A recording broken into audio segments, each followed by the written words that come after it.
இப்போ நீங்கள் ஒரு டோர் டெலிவரி பண்ணுறீங்கன்னு வச்சுப்போம். ஒரு ப்ராடக்டை ஒரு ஏரியாவில் ஒன்று இருக்கும், 2வது ஏரியா ஒன்று இருக்கும், 3வது ஏரியா இருக்கும், 4வது ஏரியா முதல் ஏரியாவாக இருக்கும். இப்போ இதே மாதிரி அலைஞ்சிட்டு இருப்பீங்க.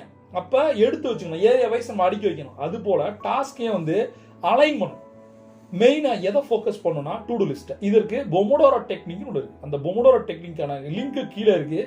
இதை யார் ஒருத்தங்க டெய்லி 10 பொமோடோரோ பண்ணுறாங்களோ அவங்க சத்தியமாக கோடீஸ்வரன் ஆகும். பண்ணி பாருங்க, லைஃப் மாறும். சரியா? இப்போ சில பேர் எப்படின்னா கடைசி நேரம் அப்படியே பதட்டமா பரபரப்பா இருப்பாங்க. அவங்களுக்கு நான் ஒன்று சொல்றேன், எப்பயுமே எந்த ஒரு விஷயத்தையும் 10 நாளைக்கு முன்னாடி பிளான் பண்ணணும். சரியா? நீங்க 20ஆம் தேதி நீங்க கிளம்புறீங்க, ஒரு கண்ட்ரிக்கு போறீங்க, ஒரு எக்ஸ்போர்ட் விஷயமா வச்சுப்போம். 10ஆம் தேதி உங்க கையில எல்லாமே இருக்கும்.